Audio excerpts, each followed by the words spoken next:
ଆଜି ଥିଲା ରବିବାର ଆଉ ମାମା ମତେ ମ୍ୟାଗି ବନେଇ ଦେଇଛନ୍ତି। ମୁଁ ବସିକି ଆପେ ମ୍ୟାଗି ଖାଉଛି। ମ୍ୟାଗି ଖାଇସାରିକି ମୁଁ ଜଲ୍ଦି ରେଡି ହେଇଗଲି ଆଇ ଆଉ କଟି ସହିତ ଯିବା ପାଇଁ ମାର୍କେଟ। ଆଉ ମାର୍କେଟରୁ ମାଛ ଆଣିବା ପାଇଁ। ଆଉ ଏଇ ଦେଖନ୍ତୁ ଏବେ ମାମାକୁ ମୁଁ ଟାଟା କରିଦେଲି। ଆଉ ଏଇ ବ୍ୟାଗଟା ଦେଖୁଛନ୍ତି ତ, କାଲି ମୁଁ ଭିଟୁରୁ ନେଇକି ଆସିଥିଲି। ତାପରେ ଦେଖନ୍ତୁ ଆଇ ପଛରେ ବସିକି ମୁଁ ଚାଲିଗଲି ମାଛ ଆଣିବା ପାଇଁ। ଏଇ ହଉଛି ମାଛ ମାର୍କେଟ। ଆଉ ଆମେ ଏଠି ମାଛ ଦୋକାନରେ ଆସିକି ପହଞ୍ଚି ଯାଇଛୁ। ମାଛ ଦେଖିଲୁ, ମୁଁ ତ ମାଛ ଦେଖିକି ବହୁତ ହି ଖୁସି ହେଇଯାଇଛି। ଏବେ ମୁଁ ଆସିକି ଘରେ ପହଞ୍ଚି ଯାଇଛି। ମାମାକୁ ଦେଲି ଗୋଟେ ଫିସ୍ ଚକୋଲେଟ। ଆଉ ଏପଟେ ମାମା ଭାତ, ଡାଲି ଆଉ ଚିକେନ କଷା ନେଇକି ବସି ପଡିଲେ ମତେ ଖୁଆଇବା ପାଇଁ। ମାଛ ଆଣିବାକୁ ଯାଇକି ଆମେ ନେଇକି ଆସିଲୁ ଚିକେନ। ଆଉ ଏବେ ଦେଖନ୍ତୁ କଟି ମାମା ଘରକୁ ଯିବେ ବୋଲି ରେଡି ହେଇଯାଇଛି ବାସି ପିଠା। ମୁଁ ଗେଟ୍ ଖୋଲିଦେଲି ଆଉ କଟି ମାମାକୁ ଟିକେ ଗେଲ କରିଦେଲି।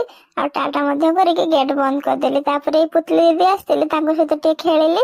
ଆଉ ଏଇ ଦୋଳିରେ ମୁଁ ଏବେ ଝୁଲୁଛି। ସନ୍ଧ୍ୟାବେଳେ ଗୋଡ ହାତ ଧୋଇକି ପାଠ ପଢିବା ପାଇଁ ବସି ପଡିଛି। ଆଜିକାର ଭିଡିଓଟି ଏତିକି। ଭଲ ଲାଗିଲେ କମେଣ୍ଟ କରିବେ। ଚ୍ୟାନେଲରେ